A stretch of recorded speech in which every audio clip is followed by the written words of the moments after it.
ನಮಸ್ಕಾರ ಸ್ನೇಹಿತರೆ.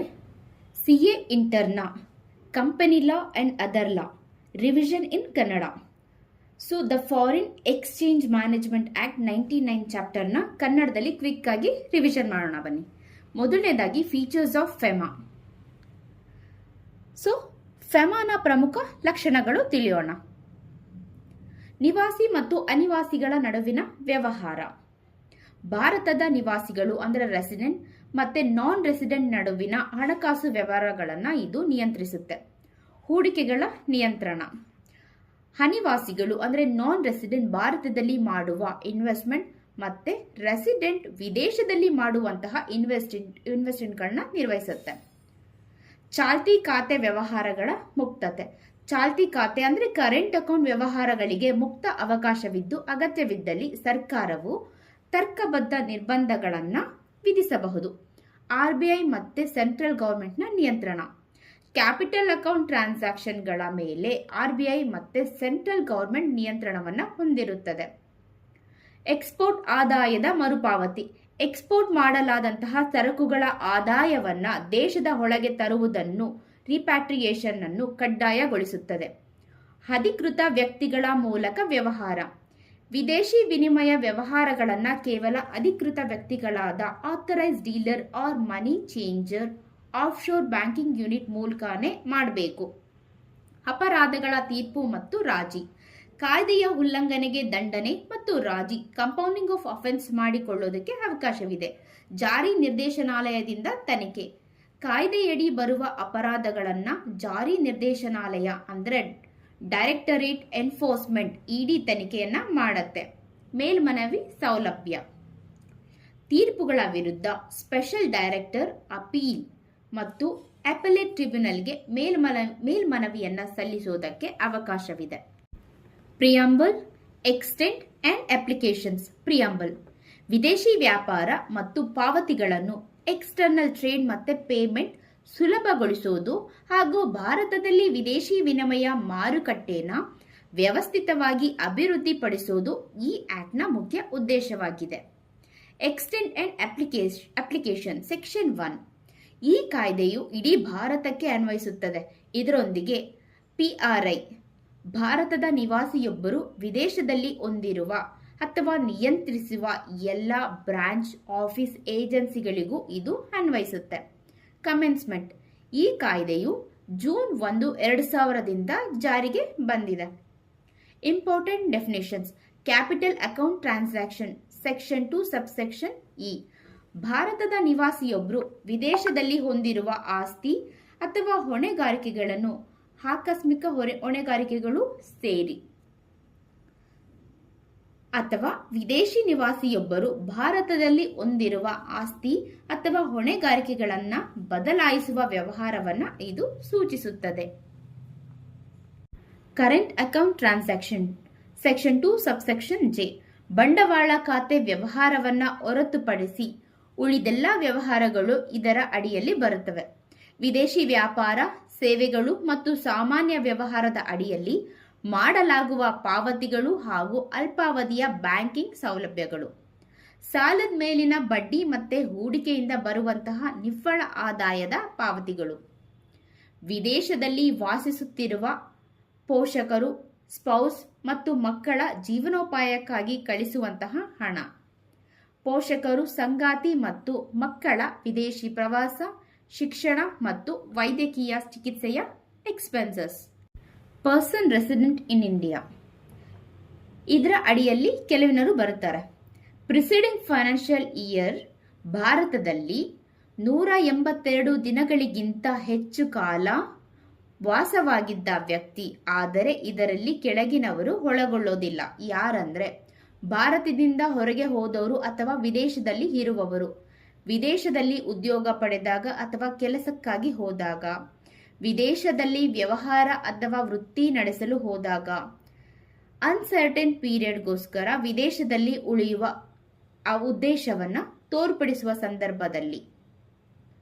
ನೆಕ್ಸ್ಟ್ ಭಾರತಕ್ಕೆ ಬಂದವರು ಅಥವಾ ಭಾರತದಲ್ಲಿ ಉಳಿದುಕೊಂಡವರು, ಅವರಿಗೆ ಈ ಕೆಳಗಿನ ಉದ್ದೇಶಗಳನ್ನ ಹೊರತುಪಡಿಸಿ ಭಾರತದಲ್ಲಿ ಉದ್ಯೋಗಕ್ಕಾಗಿ ಬಂದಾಗ, ಭಾರತದಲ್ಲಿ ವ್ಯವಹಾರ ಅಥವಾ ವೃತ್ತಿ ನಡೆಸಲು ಬಂದಾಗ, ನಿಶ್ಚಿತವಲ್ಲದ ಅವಧಿಗೆ ಭಾರತದಲ್ಲಿ ಉಳಿಯುವ ಉದ್ದೇಶವನ್ನು ತೋರ್ಪಡಿಸುವಂತಹ ಸಂದರ್ಭದಲ್ಲಿ. ನೆಕ್ಸ್ಟ್, ಭಾರತದಲ್ಲಿ ನೋಂದಾಯಿಸಲ್ಪಟ್ಟ ಅಥವಾ ಸ್ಥಾಪಿತವಾದಂತಹ ಯಾವುದೇ ಸಂಸ್ಥೆ ಅಥವಾ ಕಂಪನಿ ಭಾರತದ ಹೊರಗಿನ ನಿವಾಸಿ ಪರ್ಸನ್ ರೆಸಿಡೆಂಟ್ ಔಟ್ಸೈಡ್ ಇಂಡಿಯಾ ಒಡೆತನ ಹೊಂದಿರುವ ಅಥವಾ ನಿಯಂತ್ರಿಸುವ ಭಾರತದಲ್ಲಿನ office, branch, agency. Person resident India ಅವರ ಒಡೆತನ ಹೊಂದಿರುವಂತಹ ಅಥವಾ ನಿಯಂತ್ರಿಸುವ ವಿದೇಶದಲ್ಲಿನ ಆಫೀಸ್, ಬ್ರಾಂಚ್, ಏಜೆನ್ಸಿ.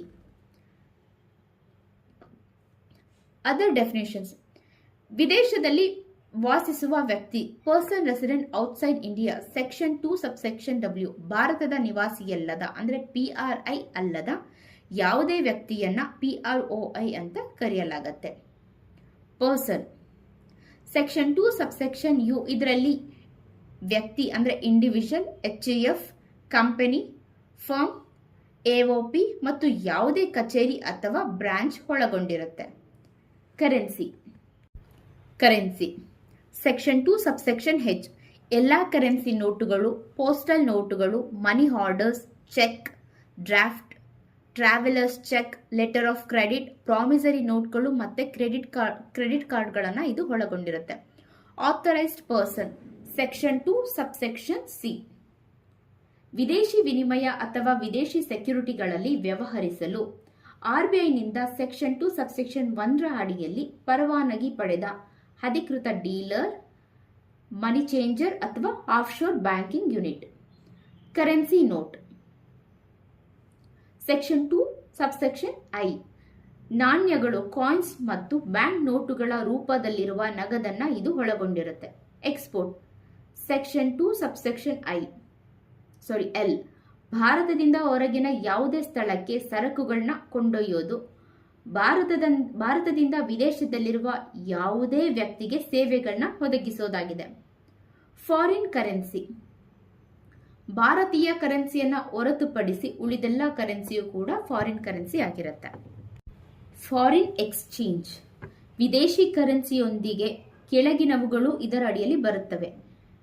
ಫಾರಿನ್ ಕರೆನ್ಸಿಯಲ್ಲಿ ಪಾವತಿಸಬೇಕಾದಂತಹ ಡೆಪಾಸಿಟ್, ಕ್ರೆಡಿಟ್ ಮತ್ತು ಬ್ಯಾಲೆನ್ಸ್ಗಳು ಭಾರತೀಯ ಕರೆನ್ಸಿಯಲ್ಲಿ ಬರೆಯಲ್ಪಟ್ಟಿದ್ದರೂ ವಿದೇಶಿ ಕರೆನ್ಸಿಯಲ್ಲಿ ಪಾವತಿಸಬೇಕಾದಂತಹ ಡ್ರಾಫ್ಟ್ಗಳು, ಟ್ರಾವೆಲರ್ಸ್ ಚೆಕ್ಗಳು, ಲೆಟರ್ ಆಫ್ ಕ್ರೆಡಿಟ್ ಅಥವಾ ಬಿಲ್ ಆಫ್ ಎಕ್ಸ್ಚೇಂಜ್ ವಿದೇಶದ ಬ್ಯಾಂಕ್ಗಳು ಅಥವಾ ಸಂಸ್ಥೆಗಳು ಹೊರಡಿಸಿದ ಆದರೆ ಭಾರತೀಯ ಕರೆನ್ಸಿಯಲ್ಲಿ ಪಾವತಿಸಬೇಕಾದಂತಹ ಡ್ರಾಫ್ಟ್ಗಳು ಅಥವಾ ಚೆಕ್ಗಳಾಗಿರುತ್ತೆ. Foreign security section 2 subsection O ವಿದೇಶಿ ಕರೆನ್ಸಿಯಲ್ಲಿ ವ್ಯಕ್ತಪಡಿಸಲಾದ ಶೇರ್ಸ್, ಸ್ಟಾಕ್ಸ್, ಬಾಂಡ್ಸ್, ಡಿಬೆಂಚರ್ಸ್ ಇತ್ಯಾದಿ, ಆದರೆ ಇದರ ಮೇಲಿನ ಬಡ್ಡಿ ಅಥವಾ ಡಿವಿಡೆಂಟ್ ಅನ್ನು ಭಾರತೀಯ ಕರೆನ್ಸಿಯಲ್ಲಿ ಪಾವತಿಸಬಹುದು. ಇಂಪೋರ್ಟ್ ಸೆಕ್ಷನ್ 2 ಸಬ್ಸೆಕ್ಷನ್ P ಭಾರತದ ಒಳಗೆ ಯಾವುದೇ ಸರಕು ಅಥವಾ ಸೇವೆಗಳನ್ನು ತರೋದನ್ನ ಆಮದು, ಇಂಪೋರ್ಟ್ ಅಂತ ಕರೆಯಲಾಗುತ್ತೆ.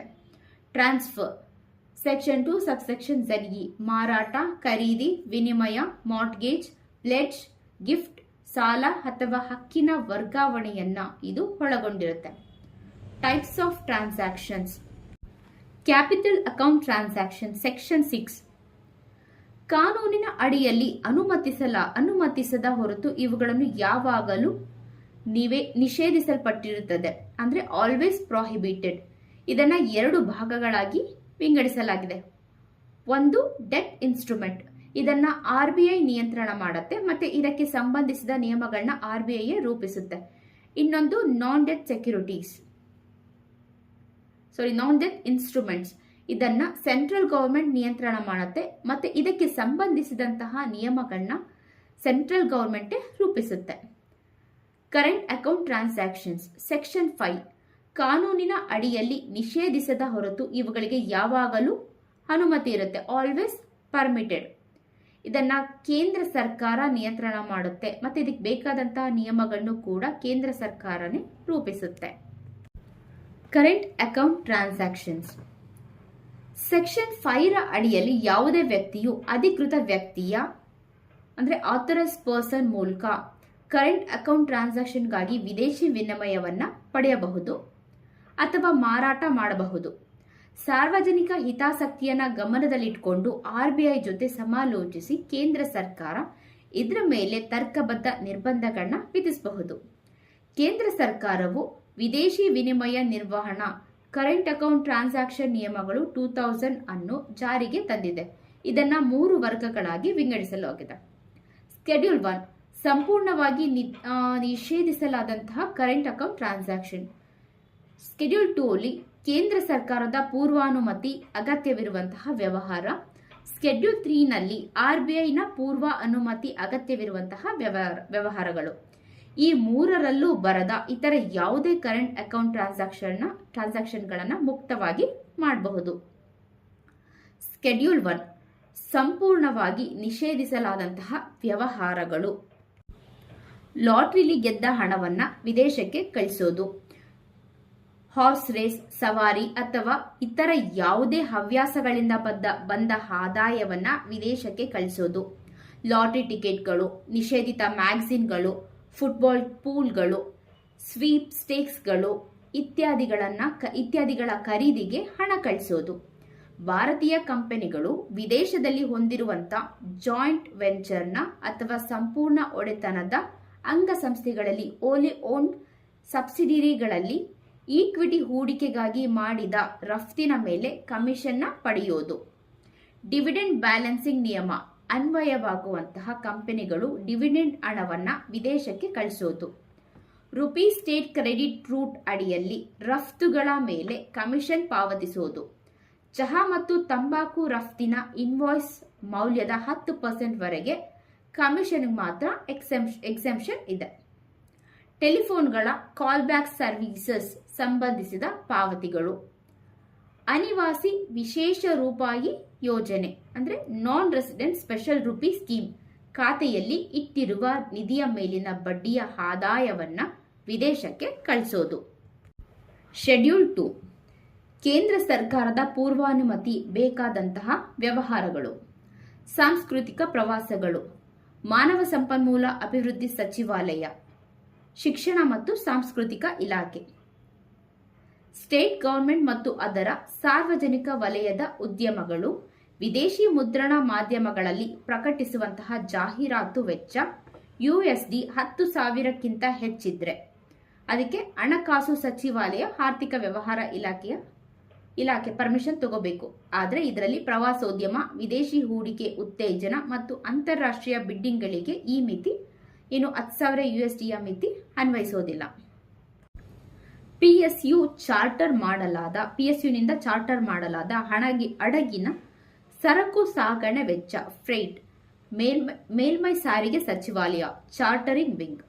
ಸರ್ಕಾರಿ ಇಲಾಖೆ ಅಥವಾ PSUನಿಂದ CIF ಆಧಾರದ ಮೇಲೆ ಅಂದ್ರೆ FOB ಮತ್ತು FAS ಹೊರತುಪಡಿಸಿ ಸಮುದ್ರ ಸಾರಿಗೆ ಮೂಲಕ ಆಮದು ಮಾಡಿಕೊಳ್ಳುವಂತಹ ಪಾವತಿಗಳು. ಇದಕ್ಕೆ ಮೇಲ್ಮೈ ಸಾರಿಗೆ ಸಚಿವಾಲಯ ಚಾರ್ಟರಿಂಗ್ ವಿಂಗ್ ಇಂದ ಅನುಮತಿ ತಗೋಬೇಕು. ಮಲ್ಟಿ ಮಾಡೆಲ್ ಸಾರಿಗೆ ಆಪರೇಟರ್ಗಳು ವಿದೇಶದಲ್ಲಿರುವ ತಮ್ಮ ಏಜೆಂಟ್ರಿಗೆ ಹಣ ಕಳಿಸೋದು. ಶಿಪ್ಪಿಂಗ್ ಮಹಾನಿರ್ದೇಶಕರಿಂದ ಅಂದ್ರೆ ಡೈರೆಕ್ಟರ್ ಜನರಲ್ ಆಫ್ ಶಿಪ್ಪಿಂಗ್ ಇಂದ ನೋಂದಣಿ ಪ್ರಮಾಣ ಪತ್ರ. ಟ್ರಾನ್ಸ್ಪಾಂಡರ್ ಬಾಡಿಗೆ ವೆಚ್ಚವನ್ನು ಕಳಿಸೋದು. ಟಿವಿ ಚಾನೆಲ್ಗಳು, ಇಂಟರ್ನೆಟ್ ಸೇವಾ ಪೂರೈಕೆದಾರರು ಇವರಿಗೆ ಮಾಹಿತಿ ಮತ್ತು ಪ್ರಸಾರ ಸಚಿವಾಲಯ, ಸಂವಹನ ಮತ್ತು ಮಾಹಿತಿ ತಂತ್ರಜ್ಞಾನ ಸಚಿವಾಲಯ. ಶಿಪ್ಪಿಂಗ್ ಮಹಾನಿರ್ದೇಶಕರು ನಿಗದಿಪಡಿಸಿದ ದರಕ್ಕಿಂತ ಹೆಚ್ಚಿನ ಕಂಟೈನರ್ ಡಿಟೆನ್ಷನ್ ಚಾರ್ಜಸ್ ಪಾವತಿ ಮಾಡೋದು. ಮೇಲ್ಮೈ ಸಾರಿಗೆ ಸಚಿವಾಲಯ ಶಿಪ್ಪಿಂಗ್ನ ಮಹಾನಿರ್ದೇಶಕರು.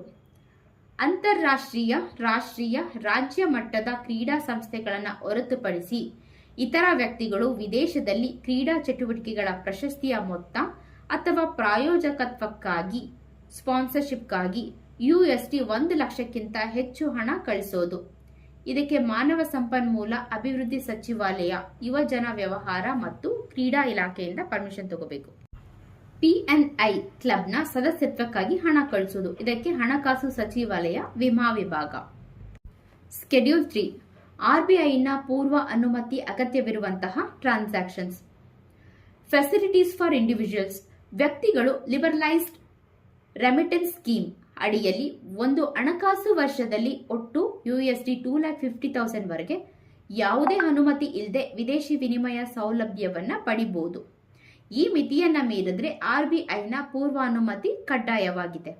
ಈ USD 2,50,000 ಮಿತಿಯೊಳಗೆ ಬರುವಂತಹ ಪ್ರಮುಖ ಉದ್ದೇಶಗಳು: ನೇಪಾಳ ಮತ್ತು ಭೂತಾನ್ ಹೊರತುಪಡಿಸಿ ಯಾವುದೇ ದೇಶಕ್ಕೆ ವೈಯಕ್ತಿಕ ಪ್ರವಾಸ, ಗಿಫ್ಟ್ಸ್ ಅಥವಾ ಡೊನೇಷನ್ ನೀಡೋದು, ಉದ್ಯೋಗಕ್ಕಾಗಿ ವಿದೇಶಕ್ಕೆ ಹೋಗೋದು, ಎಮಿಗ್ರೇಷನ್ ವಿದೇಶ ವಲಸೆ, ವಿದೇಶದಲ್ಲಿರುವ ನಿಕಟ ಸಂಬಂಧಿಕರ ಜೀವನ ನಿರ್ವಹಣೆಯ ವೆಚ್ಚ, ವ್ಯವಹಾರ ಪ್ರವಾಸ, ಕಾನ್ಫರೆನ್ಸ್ ಅಥವಾ ವಿಶೇಷ ತರಬೇತಿಗಾಗಿ ಹೋಗೋದು, ಅಥವಾ ವಿದೇಶದಲ್ಲಿ ವೈಯಕ್ತಿಕ ಅಥವಾ ಸಂಬಂಧಿಕರ ವೈದ್ಯಕೀಯ ತಪಾಸಣೆ ವೆಚ್ಚಗಳು ಅಥವಾ ರೋಗಿ ಜೊತೆ ಸಹಾಯಕರಾಗಿ ಹೋಗುವಂತಹ ವೆಚ್ಚಗಳು, ವಿದೇಶದಲ್ಲಿ ವೈದ್ಯಕೀಯ ಚಿಕಿತ್ಸೆಗೆ ಸಂಬಂಧಿಸಿದ ವೆಚ್ಚಗಳು, ವಿದೇಶಿ ಶಿಕ್ಷಣ, ಸ್ಟಡೀಸ್ ಅಬ್ರಾಡ್, ಯಾವುದೇ ಇತರ ಕರೆಂಟ್ ಅಕೌಂಟ್ ಟ್ರಾನ್ಸಾಕ್ಷನ್ಸ್. ಸ್ಕೆಡ್ಯೂಲ್ 3ನ ಪ್ರಮುಖ ವಿನಾಯಿತಿಗಳು ಮತ್ತು ಮಿತಿಗಳು. Notes for individuals. ಮಿತಿ ಮೀರಲು ವಿನಾಯಿತಿ: ಮೇಲಿನ ಪಾಯಿಂಟ್ 4ರಲ್ಲಿ ವಲಸೆ ಮತ್ತು 7ರಲ್ಲಿ ವೈದ್ಯಕೀಯ ಚಿಕಿತ್ಸೆ ಮತ್ತು 8ರಲ್ಲಿ ವಿದೇಶಿ ಶಿಕ್ಷಣಕ್ಕಾಗಿ ವಲಸೆ ಹೋಗುವ ದೇಶ, ಚಿಕಿತ್ಸೆ ನೀಡುವ ವೈಯಕ್ತಿಕ ಸಂಸ್ಥೆ ಅಥವಾ ವಿದೇಶಿ ವಿಶ್ವಾಲಯವು USD 2,50,000ಗಿಂತ ಹೆಚ್ಚು ಹಣದ ಅಗತ್ಯವಿದೆ ಅಂತ ಅಂದಾಜು ಪತ್ರ ಎಸ್ಟಿಮೇಟ್ನ ನೀಡಿದ್ರೆ RBIನ ಅನುಮತಿ ಇಲ್ಲದಲೇ ಹೆಚ್ಚಿನ ಮೊತ್ತವನ್ನು ಕಳಿಸಬಹುದು. ತಾತ್ಕಾಲಿಕ ನಿವಾಸಿಗಳಿಗೆ ವಿನಾಯಿತಿ: ಭಾರತದಲ್ಲಿ ವಾಸವಿದ್ದು ಕಾಯಂ ನಿವಾಸಿಯಲ್ಲದ ವ್ಯಕ್ತಿ ಅಂದರೆ ಪಾಕಿಸ್ತಾನದ ನಾಗರಿಕರನ್ನ ಹೊರತುಪಡಿಸಿ ವಿದೇಶಿ ನಾಗರಿಕರು ಅಥವಾ ವಿದೇಶಿ ಕಂಪನಿಯ ಭಾರತೀಯ ಶಾಖೆಗೆ ನಿಯೋಜನೆ ಅಂದರೆ ಡೆಪ್ಯುಟೇಷನ್ ಮೇಲೆ ಬಂದಿರುವಂತಹ ಭಾರತೀಯ ನಾಗರಿಕರು ತಮ್ಮ ತೆರಿಗೆ ಮತ್ತು ಭವಿಷ್ಯದ ನಿಧಿ ಕಡಿತದ ನಂತರ ಸಂಪೂರ್ಣ ನಿವ್ವಳ ಸಂಬಳವನ್ನು ವಿದೇಶಕ್ಕೆ ಕಳಿಸೋದು. ಎಕ್ಸ್ಪ್ಲನೇಷನ್: ಉದ್ಯೋಗ ಅಥವಾ 3 ವರ್ಷ ಮೀರದ ನಿರ್ದಿಷ್ಟ ಯೋಜನೆಯ ಮೇರೆಗೆ ಅಂದರೆ ಒಂದು ಅಸೈನ್ಮೆಂಟ್ ಮೇಲೆ ಭಾರತದಲ್ಲಿ ಇರುವ ವ್ಯಕ್ತಿಯನ್ನು ರೆಸಿಡೆಂಟ್ ಬಟ್ ನಾಟ್ ಪರ್ಮನೆಂಟ್ ಅಥವಾ ನಾಟ್ ಪರ್ಮನೆಂಟ್ ರೆಸಿಡೆಂಟ್ ಅಂತ ಪರಿಗಣಿಸಲಾಗುತ್ತೆ. ವ್ಯಕ್ತಿಗಳನ್ನು ಹೊರತುಪಡಿಸಿ ಇತರ ಸಂಸ್ಥೆಗೆ RBI ಪೂರ್ವ ಅನುಮತಿ ಮಿತಿಗಳು. ಡೊನೇಷನ್ಸ್: ಪ್ರಖ್ಯಾತ ಶಿಕ್ಷಣ ಸಂಸ್ಥೆಗಳಲ್ಲಿ ಚೇರ್ ಸ್ಥಾಪನೆಗಾಗಿ ಶಿಕ್ಷಣ ಸಂಸ್ಥೆಗಳು ಪ್ರವರ್ತಿಸಿದ ನಿಧಿಗಳಿಗೆ ನೀಡುವಂತಹ ಕೊಡುಗೆ, ದಾನಿ ಕಂಪನಿಯ ವ್ಯವಹಾರ ಕ್ಷೇತ್ರಕ್ಕೆ ಸಂಬಂಧಿಸಿದ ತಾಂತ್ರಿಕ ಸಂಸ್ಥೆ ಅಥವಾ ಮಂಡಳಿಗೆ ನೀಡುವಂತಹ ಕೊಡುಗೆ. ಇದಕ್ಕೆ RBIನ ಅನುಮತಿ ಇಲ್ಲದೆ ಕಳುಹಿಸಬಹುದಾದಂತಹ ಗರಿಷ್ಠ ಮಿತಿ. ಈ ಮಿತಿನ ಮೀರಿದ್ರೆ RBIನ ಅನುಮತಿ ಪಡಿಬೇಕು. ಲಿಮಿಟ್ ನೋಡೋಣ. ಕಳೆದ 3 ಹಣಕಾಸು ವರ್ಷಗಳ ಒಟ್ಟು ವಿದೇಶಿ ವಿನಿಮಯ ಗಳಿಕೆಯ 1% ಅಥವಾ USD 5 lakh ಇವೆರಡರಲ್ಲಿ ಯಾವುದು ಕಡಿಮೆಯೋ ಅಷ್ಟು ಮೊತ್ತದವರೆಗೆ. ಏಜೆಂಟ್ರಿಗೆ ಕಮಿಷನ್: ಭಾರತದಲ್ಲಿನ ವಸತಿ ಫ್ಲಾಟ್ಗಳು ಅಥವಾ ವಾಣಿಜ್ಯ ಫ್ಲಾಟ್ಗಳ ಮಾರಾಟಕ್ಕಾಗಿ ವಿದೇಶಿ ಏಜೆಂಟ್ರಿಗೆ ಪ್ರತಿ ವ್ಯವಹಾರಕ್ಕೆ ಪಾವತಿಸುವ ಕಮಿಷನ್. ಇದಕ್ಕೆ ಲಿಮಿಟ್ USD 25,000 ಅಥವಾ ಹೊಳಬರುವ ರೆಮಿಟೆನ್ಸ್ ಇನ್ವರ್ಡ್ ರೆಮಿಟೆನ್ಸ್ 5%. ಇವೆರಡರಲ್ಲಿ ಯಾವುದು ಹೆಚ್ಚು ಆ ಮಿತಿಯನ್ನ ಮೀರಿದ್ರೆ. ಸಲಹಾ ಸೇವೆಗಳು ಕನ್ಸಲ್ಟೆನ್ಸಿ ಸರ್ವಿಸಸ್: ಮೂಲಸೌಕರ್ಯ ಯೋಜನೆಗಳಿಗೆ ಸಂಬಂಧಿಸಿದ ಕನ್ಸಲ್ಟೆನ್ಸಿ ಸೇವೆಗಳು, ವಿದೇಶದಿಂದ ಪಡೆದ ಇತರ ಕನ್ಸಲ್ಟೆನ್ಸಿ ಸೇವೆಗಳು. ಲಿಮಿಟ್ ಚೆಕ್ ಮಾಡೋಣ. ಮೂಲಸೌಕರ್ಯ ಯೋಜನೆಗೆ ಪ್ರತಿ ಯೋಜನೆ USD 1 ಕೋಟಿ ಮೀರಿದ್ರೆ, ಇತರ ಯೋಜನೆಗಳಿಗೆ ಪ್ರತಿ ಯೋಜನೆಗೆ USD 10 ಲಕ್ಷ ಮೀರಿದ್ರೆ.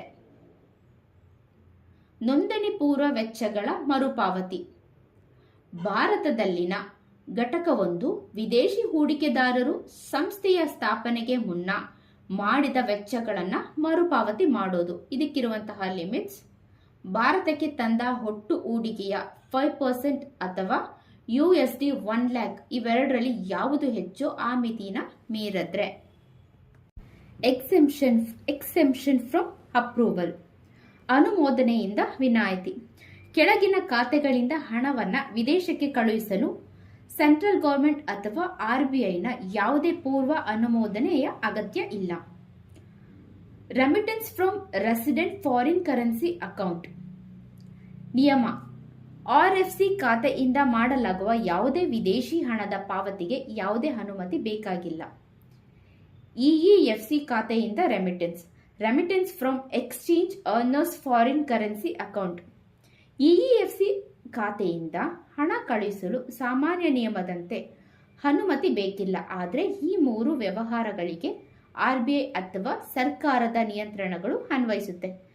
P&I ಕ್ಲಬ್ನ ಸದಸ್ಯತ್ವಕ್ಕಾಗಿ ಹಣ ಕಳಿಸುವುದು, ಭಾರತದಲ್ಲಿನ ವಸತಿ ಫ್ಲಾಟ್ಗಳು ಅಥವಾ ವಾಣಿಜ್ಯ ಫ್ಲಾಟ್ಗಳ ಮಾರಾಟಕ್ಕಾಗಿ ವಿದೇಶಿ ಏಜೆಂಟರಿಗೆ ನೀಡುವಂತಹ ಕಮಿಷನ್ನ ಪ್ರತಿ ವ್ಯವಹಾರಕ್ಕೆ $25,000 ಅಥವಾ ಇನ್ವರ್ಡ್ ರೆಮಿಟೆನ್ಸ್ನ 5%ಗಿಂತ ಹೆಚ್ಚಿದ್ರೆ ಇವೆರಡರಲ್ಲಿ ಯಾವುದು ಹೆಚ್ಚು ಆ ಮಿತಿನ ಮೀರಿದಾಗ. ಭಾರತದಲ್ಲಿನ ಘಟಕ 1 ವಿದೇಶಿ ಹೂಡಿಕೆದಾರರು ಸಂಸ್ಥೆಯ ಸ್ಥಾಪನೆಗೆ ಮುನ್ನ ಮಾಡಿದಂತಹ ನೋಂದಣಿ ಪೂರ್ವ ವೆಚ್ಚಗಳು ಪ್ರೀ ಇನ್ಕಾರ್ಪೊರೇಷನ್ ಎಕ್ಸ್ಪೆನ್ಸಸ್ ಮರುಪಾವತಿ ಮಾಡುವಾಗ ಅದು ಒಟ್ಟು ಹೂಡಿಕೆಯ 5% ಅಥವಾ $1 lakh ಮೀರಿದ್ರೆ ಅಂದರೆ ಇದರಲ್ಲಿ ಯಾವುದು ಹೆಚ್ಚು ಅದು. ಇಂಟರ್ನ್ಯಾಷನಲ್ ಕ್ರೆಡಿಟ್ ಕಾರ್ಡ್, ಅಂತಾರಾಷ್ಟ್ರೀಯ ಕ್ರೆಡಿಟ್ ಕಾರ್ಡ್ ನಿಯಮ. ಒಬ್ಬ ವ್ಯಕ್ತಿಯು ವಿದೇಶಿ ಪ್ರವಾಸದಲ್ಲಿರುವಾಗ ಅಂತಾರಾಷ್ಟ್ರೀಯ ಕ್ರೆಡಿಟ್ ಕಾರ್ಡ್ ಮೂಲಕ ಶೆಡ್ಯೂಲ್ 3 ಅಡಿಯಲ್ಲಿ ಬರುವ ನಿಯಮಿತ ವೆಚ್ಚಗಳನ್ನು ಯಾವುದೇ ಮುಂಚಿನ ಅನುಮೋದನೆ ಇಲ್ಲದೆ ಮಾಡಬಹುದು. Capital account transactions. Capital account ಟ್ರಾನ್ಸಾಕ್ಷನ್ಗಳನ್ನು 4 ಮುಖ್ಯ ಭಾಗಗಳಾಗಿ ವಿಂಗಡಿಸಬಹುದು. ಯಾವುದೇ ನಿರ್ಬಂಧಗಳನ್ನು ವಿಧಿಸಲಾಗದ ಬಂಡವಾಳ ಖಾತೆ ವ್ಯವಹಾರಗಳು. ಭಾರತದ ನಿವಾಸಿಗಳು ಅಂದರೆ ಪರ್ಸನ್ ರೆಸಿಡೆಂಟ್ ಇಂಡಿಯಾ ಮಾಡಬಹುದಾದ ಅನುಮತಿಸಲಾದಂತಹ ವ್ಯವಹಾರಗಳು ಶೆಡ್ಯೂಲ್ 1. ವಿದೇಶಿ ನಿವಾಸಿಗಳು ಮಾಡಬಹುದಾದ ಅನುಮತಿಸಲಾದಂತಹ ಅಂದರೆ ಪರ್ಮಿಷನ್ ಇರುವಂತಹ ವ್ಯವಹಾರಗಳು ಶೆಡ್ಯೂಲ್ 2. ಕಾನೂನಿನ ಪ್ರಕಾರ ಸಂಪೂರ್ಣವಾಗಿ ನಿಷೇಧಿಸಲ್ಪಟ್ಟ ಬಂಡವಾಳ ಖಾತೆ ವ್ಯವಹಾರಗಳು. ಭಾರತದ ನಿವಾಸಿಗೆ PRIಗೆ ಇರುವಂತಹ ಹಕ್ಕುಗಳು. ಒಬ್ಬ PRI ವ್ಯಕ್ತಿಯು ವಿದೇಶದಲ್ಲಿ ವಿದೇಶಿ ಕರೆನ್ಸಿ, ವಿದೇಶಿ ಸೆಕ್ಯುರಿಟಿ ಅಥವಾ ಯಾವುದೇ ಇಮ್ಮೂವಬಲ್ ಪ್ರಾಪರ್ಟಿನ ಹೊಂದಬಹುದು, ಮಾಲೀಕನಾಗಬಹುದು, ವರ್ಗಾವಣೆ ಮಾಡಬಹುದು ಅಥವಾ ಹೂಡಿಕೆ ಮಾಡಬಹುದು. ಇದಕ್ಕೆ 2 ಕಂಡೀಷನ್ಸ್ ಅನ್ವಯಿಸುತ್ತೆ. ಈ ವ್ಯಕ್ತಿಯು ಭಾರತದ ಹೊರಗೆ ವಾಸವಿದ್ದಾಗ, ಅವನು PROI ಆಗಿದ್ದಾಗ ಆ ಆಸ್ತಿ ಅಥವಾ ಕರೆನ್ಸಿಯನ್ನ ಕಾನೂನುಬದ್ಧವಾಗಿ ಸಂಪಾದಿಸಿರಬೇಕು, ಅಥವಾ ಭಾರತದ ಹೊರಗೆ ವಾಸವಾಗಿದ್ದ PROI ಆಗಿದ್ದಾಗ ಮತ್ತೊಬ್ಬ ವ್ಯಕ್ತಿಯಿಂದ ಅದನ್ನು ಉತ್ತರಾಧಿಕಾರಿ ಅಥವಾ ಪರಂಪರೆಯ ಇನ್ಹೆರಿಟೆಡ್ ರೂಪದಲ್ಲಿ ಪಡೆದಿರಬೇಕು. Circular number 90 date 9th January 2014. ಒಬ್ಬ ವ್ಯಕ್ತಿಯು ವಿದೇಶಿ ನಿವಾಸಿಯಾಗಿದ್ದಾಗ ವಿದೇಶದಲ್ಲಿ ತೆರೆದ ಮತ್ತು ನಿರ್ವಹಿಸುತ್ತಿರುವ ವಿದೇಶಿ ಕರೆನ್ಸಿ ಖಾತೆಗಳು ಇದರ ಅಡಿಯಲ್ಲಿ ಸುರಕ್ಷಿತವಾಗಿರುತ್ತವೆ.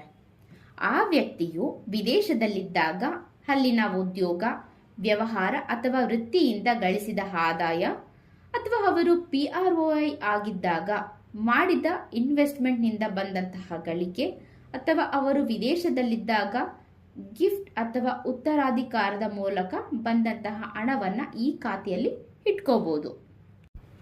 PRI ಮತ್ತು PROIಗಳ ಆಸ್ತಿ ಹಕ್ಕುಗಳ ನಿಯಮಗಳ. ಇಲ್ಲಿ ಒಬ್ಬ PRI ವ್ಯಕ್ತಿಯು ವಿದೇಶದಲ್ಲಿರುವ ಆಸ್ತಿಯಿಂದ ಬರುವಂತಹ ಆದಾಯ, ಅದನ್ನು ಮಾರಿ ಬಂದಂತಹ ಹಣ ಅಥವಾ ಆ ಆಸ್ತಿಯನ್ನ ರೀಪ್ಲೇಸ್ಮೆಂಟ್ ಅಥವಾ ಕನ್ವರ್ಷನ್ ಮಾಡಿ ಪಡೆದ ವಿದೇಶಿ ವಿನಿಮಯವನ್ನ ವಿದೇಶದಲ್ಲೇ ಇಟ್ಕೋಬಹುದು. ಆದರೆ ಅದನ್ನ ಮೂಲತಃ ಒಬ್ಬ PROIನಿಂದ ಉತ್ತರಾಧಿಕಾರದ ರೂಪದಲ್ಲಿ ಪಡೆದಿರಬೇಕು. ಆಸ್ತಿಗಳ ಮುಕ್ತ ಬಳಕೆ.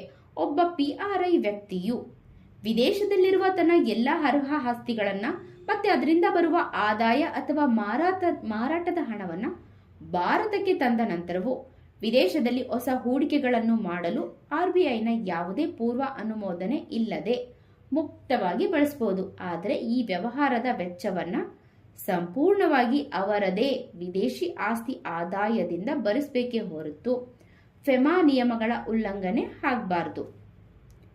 ವಿದೇಶಿ ನಿವಾಸಿಗೆ ಇರುವಂತಹ ಹಕ್ಕುಗಳು. ಒಬ್ಬ PROI ವ್ಯಕ್ತಿಯು ಭಾರತದಲ್ಲಿ ಭಾರತೀಯ ಕರೆನ್ಸಿ, ಸೆಕ್ಯುರಿಟಿ ಅಥವಾ ಇಮ್ಮೂವಬಲ್ ಪ್ರಾಪರ್ಟಿನ ಹೊಂದಬಹುದು, ವರ್ಗಾಯಿಸಬಹುದು ಅಥವಾ ಹೂಡಿಕೆ ಮಾಡಬಹುದು. ಆದರೆ ಆ ಆಸ್ತಿಯನ್ನು ಅವರು ಭಾರತದ ನಿವಾಸಿಯಾಗಿದ್ದಾಗ ಅಂದರೆ PRI ಆಗಿದ್ದಾಗ ಸಂಪಾದಿಸಿರಬೇಕು, ಅಥವಾ ಭಾರತದ ನಿವಾಸಿಯಾಗಿದ್ದ ವ್ಯಕ್ತಿಯಿಂದ ಉತ್ತರಾಧಿಕಾರದ ರೂಪದಲ್ಲಿ ಪಡೆದಿರಬೇಕು. Capital account transaction with no restrictions. Amortisation of loan. ಸಾಲದ ಕಂತುಗಳನ್ನು ಮರುಪಾವತಿ ಮಾಡುವ ಉದ್ದೇಶಕ್ಕಾಗಿ ಹಣವನ್ನು ಡ್ರಾ ಮಾಡುವಾಗ ಯಾವುದೇ ನಿರ್ಬಂಧ ಇರಲ್ಲ. Depreciation of direct investment. ಸಾಮಾನ್ಯ ವ್ಯವಹಾರದ ಸಂದರ್ಭದಲ್ಲಿ ಉಂಟಾಗುವ ನೇರ ಹೂಡಿಕೆ ಮೌಲ್ಯದ ಸವಕಳಿಗೆ ಅಂದರೆ ಡಿಪ್ರಿಷಿಯೇಷನ್ಗೆ ಯಾವುದೇ ತಡೆ ಇರೋದಿಲ್ಲ. ಭಾರತದ ನಿವಾಸಿಗಳು PRI ಮಾಡಬಹುದಾದಂತಹ ಅನುಮತಿತ ಬಂಡವಾಳ ಖಾತೆ ವ್ಯವಹಾರದ ಪಟ್ಟಿ ಸ್ಕೆಡ್ಯೂಲ್ 1. ಒಬ್ಬ PRI ವ್ಯಕ್ತಿಯು RBI ನಿಗದಿಪಡಿಸಿದ ಮಿತಿಯೊಳಗೆ ಕೆಳಗಿನ ಬಂಡವಾಳ ಖಾತೆಯ ವ್ಯವಹಾರನ ಮಾಡಬಹುದು. ವಿದೇಶಿ ಸೆಕ್ಯುರಿಟಿಗಳಲ್ಲಿ ಹೂಡಿಕೆ ಮಾಡಬಹುದು, ಅಂದರೆ ಶೇರ್ಸ್ ಬಾಂಡ್ಗಳಲ್ಲಿ ಇನ್ವೆಸ್ಟ್ ಮಾಡಬಹುದು. ಭಾರತದಲ್ಲಿ ಪಡೆದ ವಿದೇಶಿ ಕರೆನ್ಸಿ ಸಾಲಗಳನ್ನು ಮರುಪಾವತಿಸೋದು ಅಥವಾ ಹೊಸ ಸಾಲನ ಪಡೆಯೋದು. ಭಾರತದ ಹೊರಗಿರುವಂತಹ ಇಮ್ಮೂವಬಲ್ ಪ್ರಾಪರ್ಟಿ ವರ್ಗಾವಣೆ ಅಥವಾ ಖರೀದಿ. ಒಬ್ಬ PROI ವ್ಯಕ್ತಿಯ ಪರವಾಗಿ ಭಾರತದ ನಿವಾಸಿಯು ಗ್ಯಾರಂಟಿ ನೀಡೋದು. ಕರೆನ್ಸಿ ನೋಟುಗಳ ರಫ್ತು, ಆಮದು ಮತ್ತು ಅವುಗಳನ್ನು ಕೈಯಲ್ಲಿ ಇಟ್ಕೊಳ್ಳೋದು. ಒಬ್ಬ PRI ವ್ಯಕ್ತಿಯು PROIನಿಂದ ಪಡೆಯುವ ಸಾಲಗಳು ಮತ್ತು ಓವರ್ ಡ್ರಾಫ್ಟ್ಗಳು. ಭಾರತದಲ್ಲಿ ವಿದೇಶಿ ಕರೆನ್ಸಿ ಖಾತೆಗಳನ್ನು ಹೊಂದೋದು ಮತ್ತು ಭಾರತದ ಹೊರಗೆ ವಿದೇಶಿ ಕರೆನ್ಸಿ ಖಾತೆಗಳನ್ನ ನಿರ್ವಹಿಸೋದು. ಭಾರತದ ಹೊರಗಿನ ವಿಮಾ ಕಂಪನಿಯಿಂದ ಇನ್ಶೂರೆನ್ಸ್ ಪಾಲಿಸಿ ಪಡೆಯೋದು. ಒಬ್ಬ PRI ವ್ಯಕ್ತಿಯು PROIಗೆ ನೀಡುವ ಸಾಲಗಳು ಮತ್ತು ಓವರ್ ಡ್ರಾಫ್ಟ್ಗಳು. ಭಾರತದ ಹೊರಗೆ ಬಂಡವಾಳ ಆಸ್ತಿಗಳನ್ನ ಹೊಂದಿದ್ರೆ ಅವುಗಳ ರೆಮಿಟೆನ್ಸ್ ಮಾಡೋದು. ಆಸ್ತಿಗಳ ಮೇಲಿನ ಡೆರಿವೇಟಿವ್ಸ್ ಒಪ್ಪಂದಗಳನ್ನು ಮಾಡಿಕೊಳ್ಳೋದು. ನೋಟ್: ಒಬ್ಬ ವೈಯಕ್ತಿಕ ಭಾರತೀಯ ನಿವಾಸಿಯು ರೆಸಿಡೆಂಟ್ ಇಂಡಿವಿಜುವಲ್ ಸ್ಕೆಡ್ಯೂಲ್ 1 ರಲ್ಲಿ ಉಲ್ಲೇಖಿಸಲಾದಂತಹ ವ್ಯವಹಾರಗಳಿಗೆ ಲಿಬರಲೈಸ್ಡ್ ರೆಮಿಟೆನ್ಸ್ ಸ್ಕೀಮ್ ಅಡಿಯಲ್ಲಿ ಒಂದು ಹಣಕಾಸು ವರ್ಷಕ್ಕೆ ಮ್ಯಾಕ್ಸಿಮಮ್ $250,000 ವರೆಗೆ ಹಣವನ್ನು ಪಡೆಯಬಹುದು, ಕಳಿಸಬಹುದು. ಆದರೆ ಈ ಹಣನ ಅಸಹಕಾರಿ ದೇಶಗಳಿಗೆ ಅಂದರೆ ನಾನ್ ಕೋಆಪರೇಟಿವ್ ಕಂಟ್ರಿಗಳಿಗೆ ಕಳಿಸೋ ಹಾಗಿಲ್ಲ.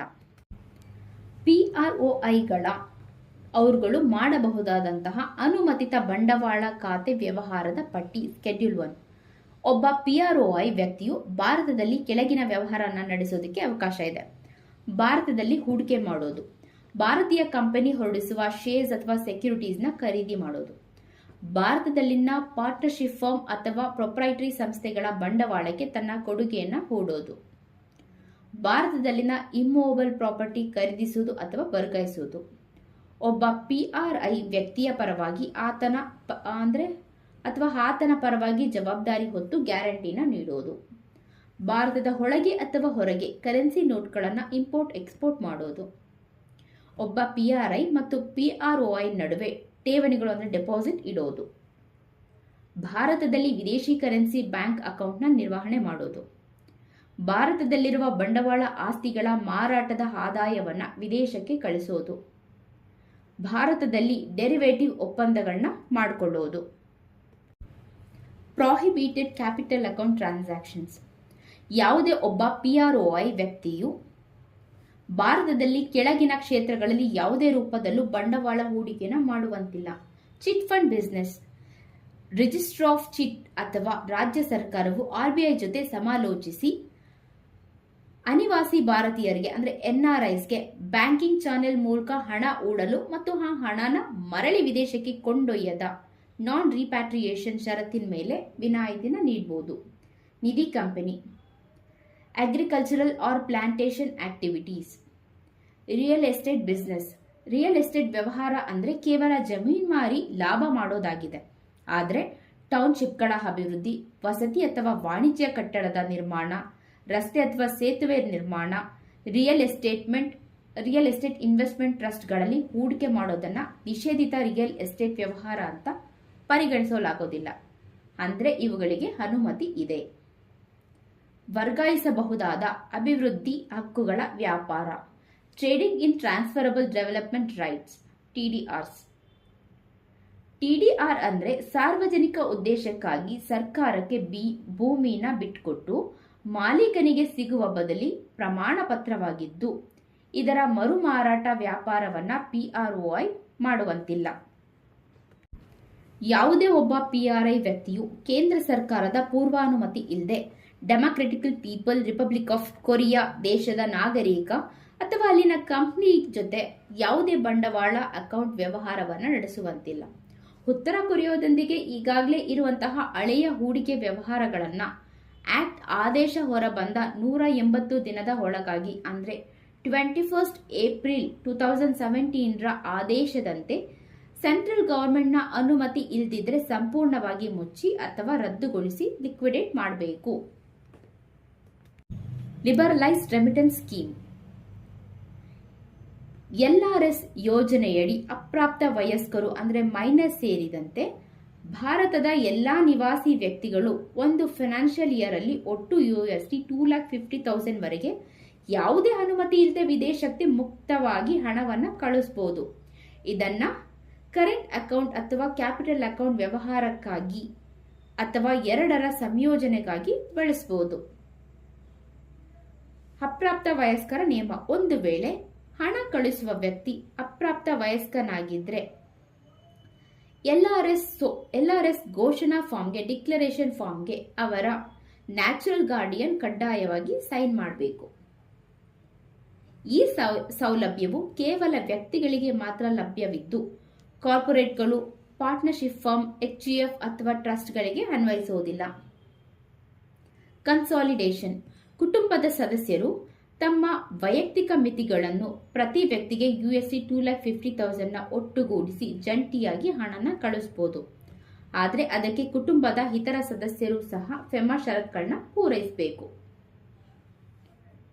ಕ್ಲಬ್ಬಿಂಗ್ ನಿಷೇಧ: ಬಂಡವಾಳ ಖಾತೆಯ ವ್ಯವಹಾರವಾದ ವಿದೇಶದಲ್ಲಿ ಬ್ಯಾಂಕ್ ಅಕೌಂಟ್ ತೆರೆಯೋದು, ಹೊಸ ಹೂಡಿಕೆ ಮಾಡೋದು ಅಥವಾ ಆಸ್ತಿ ಖರೀದಿಸುವ ಸಂದರ್ಭದಲ್ಲಿ ಕುಟುಂಬದ ಇತರ ಸದಸ್ಯರು ಆ ಬ್ಯಾಂಕ್ ಅಕೌಂಟ್ ಅಥವಾ ಆಸ್ತಿಯಲ್ಲಿ ಜಂಟಿ ಮಾಲೀಕರಾಗಿದ್ದರೆ, ಕೋ ಓನರ್ಸ್ ಅಥವಾ ಕೋ ಪಾರ್ಟ್ನರ್ಸ್ ಆಗಿದ್ರೆ ಅವರ ಹೆಸರಿನ ಮಿತಿಯ ಹಣವನ್ನ ಕ್ಲಬ್ ಒಟ್ಟುಗೂಡಿಸಲು ಮಾಡೋದಕ್ಕೆ ಅವಕಾಶ ಇರೋದಿಲ್ಲ.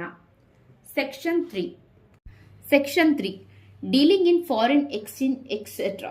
ಕಾನೂನಿನಲ್ಲಿ ಪ್ರತ್ಯೇಕವಾಗಿ ಅನುಮತಿಸದ ಹೊರತು ಯಾವುದೇ ವ್ಯಕ್ತಿಯು ಕೆಳಗಿನ ವ್ಯವಹಾರಗಳನ್ನ ಮಾಡುವಂತಿಲ್ಲ.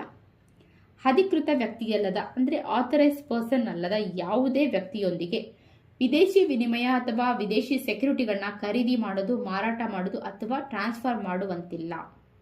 ಎಕ್ಸಾಂಪಲ್: ಒಬ್ಬ PROI ವ್ಯಕ್ತಿ ಭಾರತಕ್ಕೆ ಬಂದು ತನ್ನ ಬಳಿ ಇರುವಂತಹ $1,000 ಹಣವನ್ನು ಬ್ಯಾಂಕಿಗೆ ಹೋಗಿ ಬದಲಾಯಿಸೋ ಬದಲು ತನ್ನ PRI ಸ್ನೇಹಿತನಿಗೆ ಮಾರೋದಕ್ಕೆ ಹೇಳ್ತಾನೆ. ಆ ಸ್ನೇಹಿತ ಬ್ಯಾಂಕಿಗಿಂತ ಹೆಚ್ಚಿನ ದರ ಕೊಡೋದಕ್ಕೆ ಹೇಳ್ತಾನೆ. ಆದರೆ ಸ್ನೇಹಿತನು ಆಥರೈಸ್ಡ್ ಪರ್ಸನ್ ಅಲ್ಲದೆ ಇರುವಂತಹ ಕಾರಣ ಈ ರೀತಿ ನೇರವಾಗಿ ಹಣ ವ್ಯವಹಾರ ಮಾಡೋದು ಕಾನೂನು ಬಾಹಿರ ಆಗಿರುತ್ತೆ.